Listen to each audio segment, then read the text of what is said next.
ಹಾಗೂ ಮುಖ್ಯ ಅತಿಥಿಗಳಾದಂತಹ ಶ್ರೀಮತಿ ಲಕ್ಷ್ಮೀ ದೇವಿ ಎಸ್, ಜಿಲ್ಲಾ ಉಪ ನಿರೂಪಣಾಧಿಕಾರಿಗಳು, ಮಹಿಳಾ ಮತ್ತು ಮಕ್ಕಳ ಅಭಿವೃದ್ಧಿ ಇಲಾಖೆ ಬೆಂಗಳೂರು, ಹಾಗೂ ಇಲ್ಲಿ ನೆರೆದಿರುವಂತಹ ಎಲ್ಲ ಮುಖ್ಯ ಅತಿಥಿಗಳಿಗೂ, ಗಣ್ಯರಿಗೂ ಹಾಗೂ ಇಲ್ಲಿ ಇರುವಂತಹ ಎಲ್ಲ ನಿಮ್ಮೆಲ್ಲರಿಗೂ ಸಹ ನನ್ನ ನಮಸ್ಕಾರಗಳು.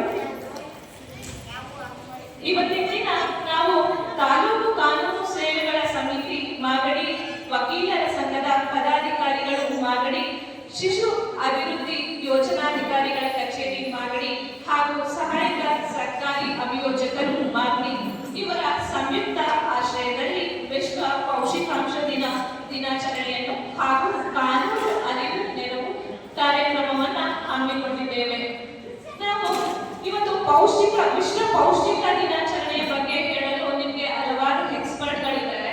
ಅವರು ನಿಮಗೆ ಆ ವಿಚಾರವನ್ನ ಹೇಳ್ತಾರೆ. ನಾನು ಇವತ್ತು ಕಾನೂನಿನ ಅರಿವಿನ ಬಗ್ಗೆ ಸ್ವಲ್ಪ ವಿಚಾರವನ್ನ ನಿಮಗೆ ಹೇಳ್ತೀನಿ. ಈಗ ನಿಮ್ಗೆ ಎಲ್ರಿಗೂ ಗೊತ್ತಿರೋ ಹಾಗೆ ನಿಮ್ಗೆ ಯಾವುದೋ ಒಂದು ಸಮಸ್ಯೆ ಆಗುತ್ತೆ. ಈಗ ಒಂದು ಸಮಸ್ಯೆ ಆದಾಗ ನೀವು ಏನ್ ಮಾಡ್ತೀರಿ? ಸಮಸ್ಯೆ ಅಂದ್ರೆ ಅದು ಯಾವ ರೀತಿ ಸಿವಿಲ್ ಲಿಟಿಗೇಷನ್ ಆಗಿರ್ಬೋದು ಅಥವಾ ಕ್ರಿಮಿನಲ್ ಲಿಟಿಗೇಷನ್ ಆಗಿರ್ಬೋದು. ಸಿವಿಲ್ ಅಂದಾಗ ಏನೇನು ಬರುತ್ತೆ?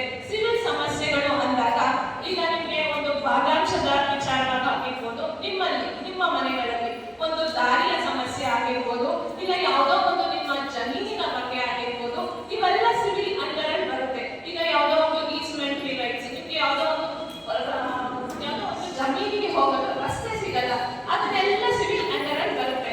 ಇನ್ನು ಕ್ರಿಮಿನಲ್ ಲಿಟಿಗೇಷನ್ ಅಂತ ಹೇಳಿದ್ರೆ ನಿಮ್ಗೆ ಯಾರೋ ಒಂದು ರೋಡಲ್ಲಿ ಹೋಗ್ತಾ ಇರ್ತೀರಿ, ಯಾವುದೋ ವಿಚಾರವಾಗಿ ನಿಮ್ಗೆ ಹಲ್ಲೆ ಮಾಡ್ತಾರೆ, ಇಲ್ಲ ಯಾರೋ ಬೈತಾರೆ, ಹೊಡಿತಾರೆ, ಇಲ್ಲ ನಿಮ್ಗೆ ಬೆದರಿಕೆ ಹಾಕ್ತಾರೆ, ಯಾವ ವಿಚಾರವಾಗಿ ಆಗಿರ್ಬೋದು, ಇದೆಲ್ಲ ಕ್ರಿಮಿನಲ್ ನಲ್ಲಿ ಬರುತ್ತೆ. ಇಂತಹ ಸಮಸ್ಯೆಗಳು ಬಂದಾಗ ನೀವೆಲ್ಲ ಸಾಮಾನ್ಯವಾಗಿ ಇದು ಹಳ್ಳಿಗಳಲ್ಲಿ ಇರೋದ್ರಿಂದ ನೀವೆಲ್ಲ ಏನ್ ಮಾಡ್ತೀರಿ?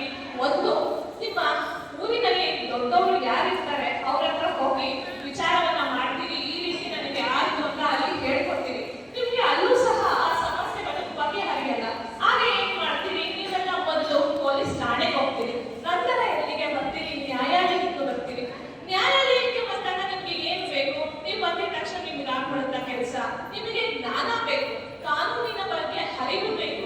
ಈ ಕಾನೂನಿನ ಬಗ್ಗೆ ಅರಿವು ಯಾರಿಗಿರುತ್ತೆ ಅವ್ರನ್ನ ನೀವು ಭೇಟಿ ಆಗ್ತೀರಿ. ಯಾರಿಗಿರುತ್ತೆ ಅಂದ್ರೆ ಲಾಯರ್ಗಳಿರುತ್ತೆ. ಈ ಲಾಯರ್ಗಳಿಗೆ ಈ ಅರಿವು ಇದ್ದಾಗ ನಿಮ್ಗೆ ಲಾಯರ್ ಬೇಕು ಅಂದಾಗ ಅವ್ರಿಗೆ ಫೀಸ್ ಕೊಡ್ಬೇಕಾಗುತ್ತೆ, ನೀವು ಅವ್ರನ್ನ ಅಪಾಯಿಂಟ್ ಮಾಡಿಕೊಡ್ಬೇಕಾಗುತ್ತೆ.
ಮಾಡ್ತಾರೆ. ಅವ್ರನ್ನ ತಿಳಿಕೊಡ್ಬೇಕಾಗಿ ಈಗ ಕಾರ್ಯಕ್ರಮ ಕುರಿತು ಹಾಗೂ ನಮ್ಮ ಅಂಗನವಾಡಿ ಕಾರ್ಯಕರ್ತೆಯರನ್ನು ಕುರಿತು ಒಂದೆರಡು ಹಿತನುಡಿಗಳಾಗಬೇಕೆಂದು ನಿರೂಪಣಾಧಿಕಾರಿಗಳಲ್ಲಿ ಮನವಿ. ತಾಲೂಕು ಪಂಚಾಯತ್ ತಾಲೂಕು ಕಾನೂನು ಸೇವಾ ಪ್ರಾಧಿಕಾರ ಹಾಗೂ ಶಿಶು ಅಭಿವೃದ್ಧಿ ಯೋಜನೆ ಮಾಗಡಿ ಇವರಿಂದ ಇವತ್ತಿನ ಪೋಷಣ್ ಮಾಸಾಚರಣೆಯ ಪ್ರಥಮ ಕಾರ್ಯಕ್ರಮವನ್ನು ನಾವು ಜಿಲ್ಲೆಯಲ್ಲಿ ಇಲ್ಲೇ ಫಸ್ಟ್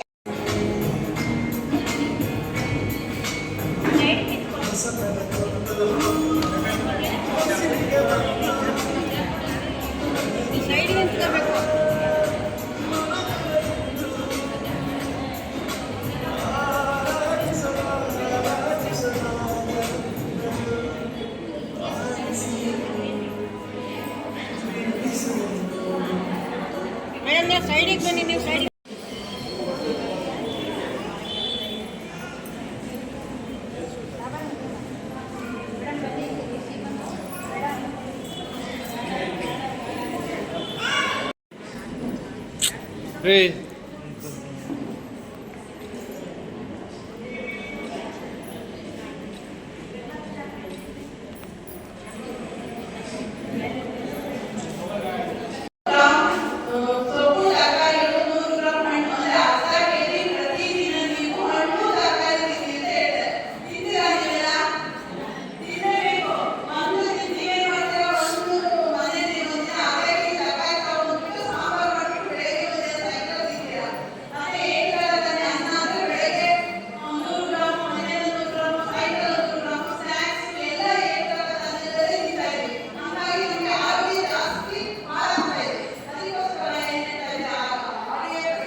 ಮುಕ್ತಿ ಒಕ್ಕೂಟ ಕರ್ನಾಟಕ ಇದ್ರ ಬಗ್ಗೆ ಸಂಪೂರ್ಣವಾಗಿ ನಮಗೆ ಮಾಹಿತಿ ನೀಡಿದ್ದಾರೆ.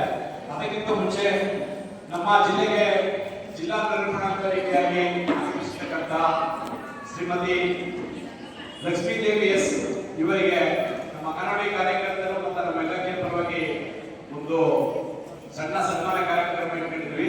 ದಯವಿಟ್ಟು ಮೇಡಮ್ ಅವರು ವೇದಿಕೆ ಮೇಲೆ ಫ್ರೆಂಡ್ ಅಂತ ನಾವು ಅವ್ರಿಗೆ ಹೇಳಬೇಕು. ನೀವು ಯಾರ ಜೊತೆ ಚಾಟ್ ಮಾಡ್ತಾ ಇದ್ದೀರಾ ನನಗೆ ಗೊತ್ತಾಗಬೇಕು. ನೀವು ಎಲ್ಲಾದ್ರೂ ಆಚೆ ಹೋಗ್ತಾ ಇದ್ರೆ ನಿಮ್ಮ ಫ್ರೆಂಡ್ಸ್ ನ ಭೇಟಿ ಮಾಡ್ತಾ ಇದ್ದೀರ ಅಂದ್ರೆ ಅರ್ಧ ಗಂಟೆ ಒಳಗಡೆ ನೀವು ವಾಪಸ್ ಬಂದಿಲ್ಲ ಅಂದ್ರೆ ನಾನು ಬಂದು ನಿಮ್ಮನ್ನ ಅಲ್ಲಿಂದ ಪಿಕಪ್ ಮಾಡ್ಕೊಳ್ತೀನಿ. ಮಗುಗೆ ನಾನು ಹೇಳತ್ತಿಲ್ಲ ಮಾಡಬೇಡ ಮಾಡಬೇಡ. ಮಕ್ಕಳೆಲ್ಲ ಸುಮಾರು ಕ್ಯೂರಿಯಸ್ ಅಂದ್ರೆ ಯಾಕೆ ಮಾಡಬೇಡ ಅಂತ ಹೇಳ್ತಾ ಇದ್ದಾರೆ. ಒಂದ್ಸತಿ ನೋಡ್ಬಿಡು. ಸೊ ನಾವು ಹೇಳ್ಬೇಕಾಗಿರೋದು ಅವ್ರಿಗೆ ಇದನ್ನ ಮಾಡಿ. ನೀನ್ ಆಚೆ ಹೋಗುವಾಗ ನನಗೆ ಹೇಳಿ ಹೋಗು. ಯಾರ ಹತ್ರ ನೀನ್ ಮಾತಾಡ್ತಾ ಇದೆಯಾ ನನಗೆ ಹೇಳ್ಬಿಟ್ಟು ಹೋಗು. ಇನ್ನು ಅದು ಕಳ್ಳ ಸಾಗಾಣಿಕೆ. ಕಳ್ಳ ಸಾಗಾಣಿಕೆ ಹೇಗಾಯ್ತು? ನನಗೆ ಧಮಕಿ ಕೊಟ್ಟಾಯ್ತು. ಎರಡನೇ ನನಗೆ ಭರವಸೆ. ನಿಂತರ ಯಾರು ಇಲ್ಲ. ನಿನ್ನ ಜೀವನದಲ್ಲಿ ನನ್ನ ಜೀವನದಲ್ಲಿ ನೀನೇ. ಆ ಒಂದು ಭರವಸೆ. ಇನ್ನೊಂದು ಏನ್ ಹೇಳೋದು, ನಿಮ್ಮನ್ನ ನಾವು ಹೀರೋಯಿನ್ ಮಾಡ್ತೀವಿ, ಹೀರೋ ಮಾಡ್ತೀವಿ, ಬೆಂಗಳೂರು ಕರ್ಕೊಂಡು ಹೋಗ್ತೀವಿ, ಬಾಂಬೆ ಚೆನ್ನೈ ಕರ್ಕೊಂಡು ಹೋಗ್ತೀವಿ. ಸುಳ್ಳು.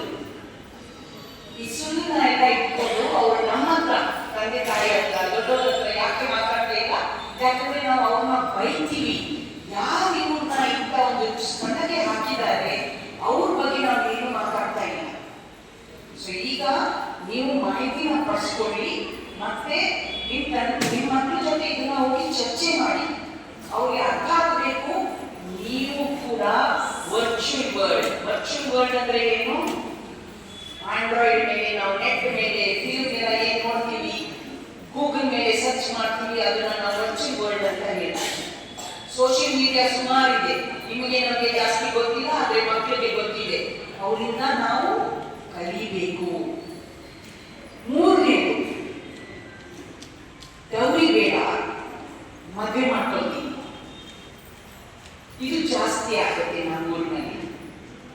ಯಾರೋ ಒಬ್ಬ ಪುರುಷರು ದೌರಿ ಬೇಡ ಅಂತ ಹೇಳ್ತಾ ಇದ್ದಾನೆಪ್ಪ, ಏನ್ ಒಳ್ಳೆಯೂ ಹಾಕ್ಬೇಡ, ಪರವಾಗಿಲ್ಲ, ಅವ್ರು ನನ್ನ ಹೆಂಡತಿ, ನಾನೇ ಎಲ್ಲ ಅವ್ರಿಗೆ ಮಾಡ್ತೀನಿ ಅಂತ ಜಾಸ್ತಿ ಮಾತು. ಇದು ಕೇಳಿದ್ದೀರ ನಿಮ್ಮ ಊರಿನಲ್ಲಿ? ಕೇಳಿದ್ದೀವಿ, ಆದ್ರೆ ನಾವು ಮಾತಾಡೋಣ ಅದ್ರ ಬಗ್ಗೆ. ದೌರಿ ಇದ್ದಿದ್ರೆ ಒಂದು ಪುರುಷ ಮದುವೆ ಮಾಡ್ಕೊಳ್ತಾ ಇದ್ದಾನಂದ್ರೆ ಎಷ್ಟು ಪುಣ್ಯಾತ್ಮ.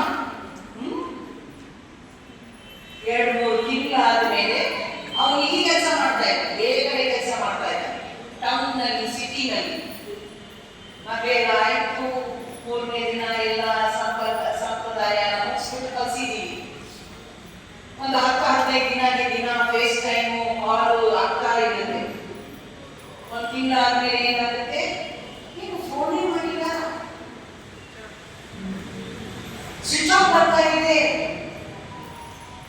ಸಡನ್ ಆಗಿ ಒಂದು ಕಾಲ್, ನಾನು ಇಲ್ಲಿ ಹೋಗಿದೆ, ಅಲ್ಲಿ ಹೋಗಿದೆ, ಇವ್ರು ಅಲ್ಲಿ ತಗೊಂಡೋದ್ರು, ಬ್ಯಾಟ್ರಿ ಇರಲಿಲ್ಲ, ಚಾರ್ಜರ್ ಇರಲಿಲ್ಲ ಅಂತ ಏನೋ ಒಂದು ನೆಪ 10 ನಿಮಿಷ ಮಾತಾಡ್ತಾರೆ, ತಿರ್ಗಾ ಮಾತಾಡ್ತೀನಿ ಅಂತ ಬಂದು 2 ತಿಂಗಳಾಯ್ತು. ಈಗ ಅವನು ಫೋನ್ ಮಾಡ್ತಾರೆ, ಎಂತ ಮಗು, ಎಂತ ಹುಡುಗಿನ ನೀವು ನೋಡ್ಕೊಂಡಿದ್ದೀರ, ಓಡೋಗ್ಬಿಟ್ಟು